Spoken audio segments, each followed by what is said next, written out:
চলো আজকের ব্লগটা আমার বাগান থেকে স্টার্ট করি। হ্যালো এভরিওয়ান, গুড মর্নিং সবাইকে। তো আমার একটা নতুন ব্লগে তোমাদেরকে অনেক অনেক ওয়েলকাম।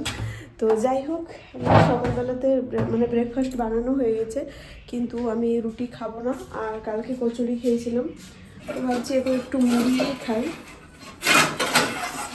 তো মুড়ি খাবারও কিন্তু সেরকম কিছু এখন বানানো নেই, কারণ যা কিছু ছিল ওগুলো সব রুটি টুটি দিয়ে খাওয়া হয়ে গেছে। কালকে রাতের আলুর দমটা, পোস্ত আছে মনে হচ্ছে কালকে, তো আর পোস্ত দিয়ে খাচ্ছি না। এখন ভাবছি টমেটো মুড়ি খেয়ে নিই, কারণ টমেটো মুড়ি মানে আমার একসময় ভীষণ ফেভারিট ছিল। তো চলো খেয়ে নিই ফার্স্ট।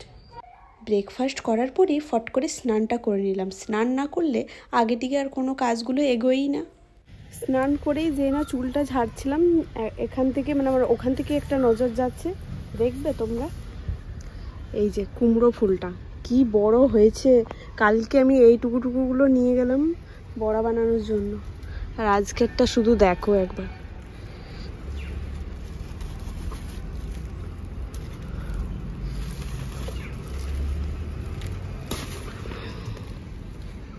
তো চলো, এই দুটো কুমড়ো ফুল পেয়ে গেছি। আজকেও এটার বড়া হয়ে যাবে, দুটো না অনেকগুলোই হয়ে যাবে, এক একটা পাপড়ি থেকে এক একটা করে বড়া হবে। যাই হোক, আমি রান্নাঘরে চলে এসেছি, আর আজকে দুপুরের মেনু হচ্ছে ফুলকপি আলু পনির দিয়ে একটা তরকারি, আর শিম ভাজা, আর কুমড়ো ফুলটা আছে, আর একটু বেসনটাও কালকে ওই মাখানোটাই রয়েছে ফ্রিজে, তো ওটা দিয়ে বড়া করে দেবো। এখানে ফুলকপি পনির আর আমি আলুটা ভাজছি। মা ফুলকপিটা পনিরটা ভেজে রেখেছিল। রান্না চাপানোটা আজকে মাই করেছে, কারণ আজকে আমাদের ওই যে আমাদের ঘরে একটু হেল্প করে দেয় আমাদের, তো সে আজকে আসেনি বলে তারপরে সে 10টার সময় মায়ের স্নান হয়ে গেছে। তারপরে এই দিক না ওই দিক সব কিছু করতে হলো আমাদেরকে, বলে যায় না কেন এটাই আমি বুঝতে পারি না। বলে দিয়ে গেলে অন্তত সকাল সকাল কাজগুলো হয়ে যায়, এটাতে সে তাড়াহুড়ো লেগে যায় কোন দিকে করবো কোন দিকে না। তো এটাই হচ্ছে ব্যাপার, ওই জন্য রান্নাতেও একটু দেরি হচ্ছে, প্রায় 12টা বেজে গেছে।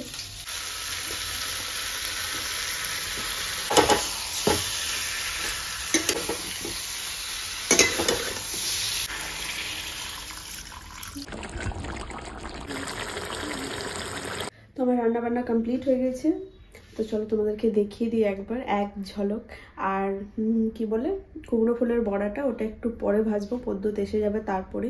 তো ওটা যখন ভাজবো তখন আবার দেখা হবে, তো তখন একটু মতো খাবারটা দেখিয়ে দিই, তো তারপরে তোমাদেরকে দেখাবো।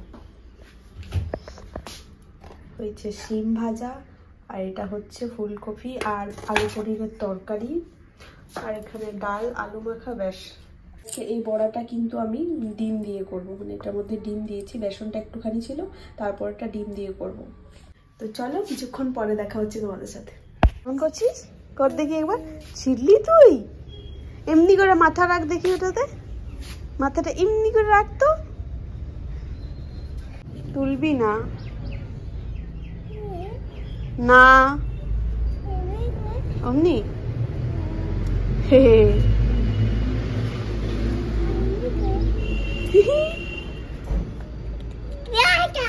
কি কানটা কামু কাটু করে দেবে, কানটা কাম কাম করে দেবে।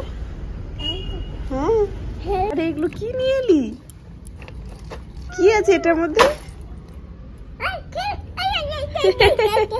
খেলনা? হ্যাঁ তো দিসুম না না, ঢালতে হবে না। আর কে তুলবে তারপরে ঢালতে হবে করে?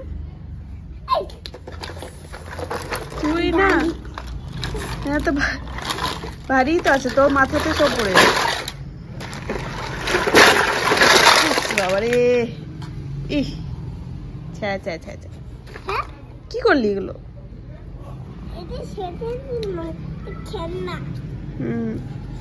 অনেকক্ষণ অপেক্ষা করার পরে এখন বাজে ঘড়ি 2টো, তাই ভাবলাম কুমড়ো ফুলের বড়াগুলো ফার্স্টে ভেজে নিই। আর যেহেতু এটাতে ডিমটা একটু বেশি আছে, বেসনটা কম ছিল বলে কীরকমভাবে ফুলে উঠেছে দেখো।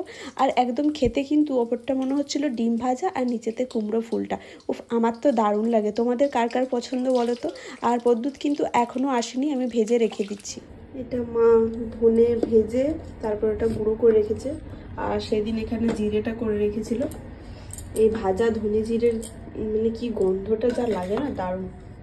তো চলো চা বিস্কুট নিয়ে নিয়েছি, এবারে খেয়ে নিই, তারপরে দেখি পিঠে বানাচ্ছি কিনা। তো চলো পাটিসাপটা পিঠেটা বানিয়ে নিই। তো সব কিছু জোগাড় করে নিই, তারপরেই তোমাদের সামনে আসছি। তো দেখি তার আগে একটু মুড়ি টুড়িও খেয়ে নিতে পারি, খিদে পেয়েছে, হালকা ফুলকা খিদে পেয়েছে। তারপরে পিঠে বেশি হবে না, কারণ চালের গুঁড়িটা কম আছে। তো চলো ফার্স্ট সব জোগাড়পত্র আমি করে নিই। পুরো সরঞ্জাম রেডি করে নিয়েছি। এখানে 2 কাপ চালের গুঁড়ো, 1 কাপ ময়দা, 1 কাপ নলেন গুড়, আর এই কাপেরই 2 কাপ দুধ আর 2 চামচ গুঁড়ো দুধ। তো চলো এটাকে ফার্স্ট আমি মিক্স করে নিই। তো ফার্স্টে দিয়ে দিলাম আমি 1 কাপ ময়দাটা, তারপরে দিয়ে দিলাম এটাতে গুঁড়ো দুধ। তো চলো এবারে সব কটা দিয়ে ভালো করে মাখিয়ে নিই। আর এই যে নলেন গুড়টা দিলাম, এটার জন্যই আমার তাওয়াতে লেগে যাচ্ছিল। তার উপরে সব কিছু মিষ্টি মিষ্টি হয়ে গেছে, তাওয়াটা তো পুরো ছিটে যাচ্ছে। আর আমি একটু কমও গরম হতে দিয়েছিলাম অবশ্য, ওই জন্যই। পরে পরে তো দেখলাম ঠিকই উঠছিল, যখন একদম শেষ হয়ে যাচ্ছে তখন দেখছি বেশ ভালোই উঠছে। তারপরে তো আবার এটাতে ময়দা দেওয়া আছে। মা কিন্তু শুধু চাল গুঁড়োরই বানায়, ওটাও কিন্তু দারুণ টেস্টি হয়। ওটাও তোমাদের সাথে কোনো একদিন আমি অবশ্যই শেয়ার করব। তো চলো এটা ভালো করে আমি করে নিয়েছি, এবার এটা সাইড করে রেখে দিই। পাটিসাপটার ক্ষীরটা বানানোর জন্য নিয়েছি আমি দুধ আর 1/2 কাপ গুঁড়ো দুধ আর একটা পাটালি গুড়। তো চলো দেখা যাক, এটা তো আমি দেখেছিলাম এবারে হচ্ছে কিনা। তো দেখেছিলাম আমি ওইরকম টাইপের, যে ওটা থেকে আর কি ক্ষীরটা বানানো হচ্ছে।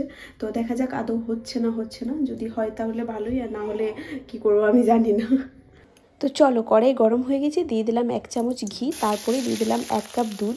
দুধটা একটু ফুটে উঠবে, তারপরে দিয়ে দেবো এটার মধ্যে আমি 1 কাপ গুঁড়ো দুধ। গুঁড়ো দুধটা একটু ঘন ঘন হয়ে উঠবে, তারপরে এটার মধ্যে দিয়ে দেবো আমি পাটালি গুড়টা। আর এই গুড়টা দিয়ে একটু ঘনত্ব ভাব হয়ে যাওয়ার পরে দিয়ে দিলাম 2টো নারকেল লাড্ডু, যেটা মা বানিয়ে রেখেছিল, বললো এটার মধ্যে দিয়ে দাও, ভালো লাগবে। দেখো এখানে কিন্তু আমার ক্ষীরটা পুরো রেডি আছে। তো আজকে ক্ষীরের পাটিসাপটা বানাবো। এটা আমি ভাবলাম হবে না, কিন্তু হয়ে গেছে। তো চলো দেখা যাক এবারে আমার পাটিসাপটাটা উঠছে কিনা। অনেকক্ষণ থেকে ট্রাই করার পরে কিন্তু আমি এরকমভাবে ক্যামেরা নিয়ে এলাম। অনেকক্ষণ থেকে ট্রাই করছিলাম, উঠছেই না, বারবার তাওয়া পরিষ্কার করছি, সব করছি, তাও জানি না কেন ছিটে যাচ্ছে। তেলটা একটু কম দিচ্ছিলাম নাকি। এখন তো দেখো বেশ ভালোই কিন্তু তেল দেখতে পাওয়া যাচ্ছে, কিন্তু তেলটা খুব ইজিলি হয়ে যাচ্ছিলো। ওটাও দেখালাম না, ওটা স্কিপ করলাম, ওটাও কিন্তু পুরোপুরি ভেঙে গেছিলো। এবার এটা দেখা যাক হচ্ছে কিনা, একটু ঢাকা দিয়ে দিলাম। দেখো এখন কিন্তু বেশ ভালো আছে। তারপরে যেই আমি তুলতে যাব, তারপরে জানি না মধ্যেখান দিয়ে কি হয়ে যাচ্ছে। এইটাও কিন্তু উঠলো না, তাও ওটা স্কিপ করে আবার একটা দিলাম। এটাও চেষ্টা চালিয়ে যাচ্ছি কতক্ষণে উঠবে। যাই হোক এটা কিন্তু ভালোই হয়েছিল। পদ্মুত অনেকক্ষণ থেকে ক্যামেরা নিয়ে দাঁড়িয়েছিল, তখন কিন্তু একটাও আমার পাটিসাপটা পিঠেটা উঠছিল না আর কি, ভেঙে ভেঙে যাচ্ছিল, তারপর নানা রকমের হচ্ছিল। আর যেই না ক্যামেরাটা রেখে গেছে, তখন এটা কিন্তু খুব সুন্দর হয়েছে একটা। মানে তাওয়াটা গরম, আর তেল আমি খুব কম দিচ্ছিলাম ওই জন্য, কারণ তেল না দিলে তো উঠবে না। এটা তো ননস্টিকের মানে তাওয়া না যে ইজিলি উঠে যাবে, এটা তো এরকম নর্মাল রুটির তাওয়া। তো দাঁড়াও দেখাচ্ছি, এটা কিন্তু ভালো হয়েছে। দেখো এটা কিন্তু বেশ ভালো গোল হয়েছে, কোনো রকম ফেটে তেটে যায়নি। আর একটু খড়াই করছি, কারণ কাঁচা থাকলে খাবে না, ওই সাদা একদম দেবে সাদাটা খাবে না।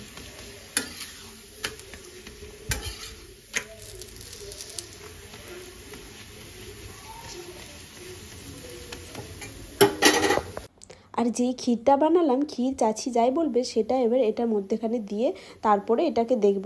আবার না এটাও আমার কাছ দিয়ে উঠছিল না, কিন্তু টেস্ট কিন্তু অসাধারণ হয়েছিল, এটাতে কোনো কথা হবে না, সিরিয়াসলি বলছি। মানে খেতে এতটাই ভালো লাগছিল যে কিছু বলার নেই। সবারই খুবই পছন্দ হয়েছে, একদম ওপর থেকে ক্রাঞ্চি। জানি পাটিসাপটা একটু নরম থাকে, কিন্তু আমাদের বাড়িতে সবারই একটু ক্রাঞ্চি জিনিসটাই বেশি পছন্দ। তো এটা দেখা যাক তুলতে পারছি কিনা। এটা দেখো বেশ ভালো হয়েছে, একটু ভালোভাবে উঠলে মনটাও ভালো লাগে। তো আমার পুরো পাটিসাপটা রেডি। আর আমার মিষ্টির হাতটা মনে হচ্ছে একটু খারাপ, সেই জন্য মিষ্টিটা খুব একটা, আমার মিষ্টি জিনিস ভালো হয় না। আমার ঝাল জিনিস কিন্তু বেশ ভালো, কিন্তু আমি মন থেকে আমি মিষ্টি, কিন্তু আমি ঝাল না, ঠিক আছে। কিন্তু আমার হাতের ঝাল রান্নাটাই আমার মনে হয় বেশি ভালো লাগে খেতে, আমি নিজেও খেয়ে পড়ে সেটাই বলছি। তো এবার আমাকে মিষ্টিটার ভালো করে মানে কি বলবো শিখতে হবে। তো চলো দেখি, আমার বাবা ফোন করছে, কি বলছে। আর এগুলো সব ধুয়ে মুছে নিই, কারণ কালকেও আসবে না তার নিয়ে ঠিক। আর পাটিসাপটা পিঠে মা যেদিন বানাবে সেদিন তোমাদেরকে ভালো করে মানে আমি দেখাবো, ঠিক আছে। তো আজকে আমারটা একদম মানে কি বলবো টেস্টটা, এবারে দেখি টেস্টে কেমন লাগছে, খেয়ে দেখিনি, উঠছিল না। তো ওটার জন্য বললাম টেস্ট ভালো হলে জানবো মিষ্টির হাত ভালো, মানে আমার উঠার হাতটা খারাপ। তো চলো টেস্ট করে দেখি। দুধ খেয়ে ফার্স্টে দিই। প্লিজ টেস্ট করে বলো। মানে মানে এক তো উঠেনি, কিন্তু টেস্ট যদি খারাপ হয়ে যায় তাহলে তো আমি মরে যাবো। জলদি খেয়ে দেখো, জলদি। মনে হচ্ছে টেস্ট আমাকে দে। থু যদি করেছিস না টোকাই, দেখবি তো। খেয়ে দেখ।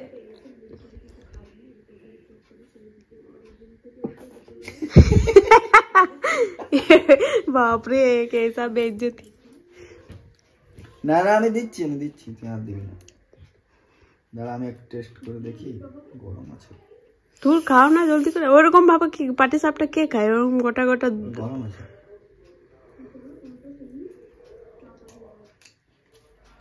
ভালো লাগছে? সিরিয়াসলি বলছো? মানে মজা ক্যামেরার জন্য না, এমনি সিরিয়াসলি বলছে ভালো লাগছে? কি কি করবে? শক্তিমান? পাপার সাথেই তুই শক্তিমান করবি, আমি শক্তিমান না। টেস্ট একদম গুড, ঠিক আছে। ভালোই হয়েছে মনে হচ্ছে। আমিও একটু খেয়ে দেখেছিলাম, তারপরে জিজ্ঞেস করলাম। তো চলো এবার বাবাকে দিয়ে আছি।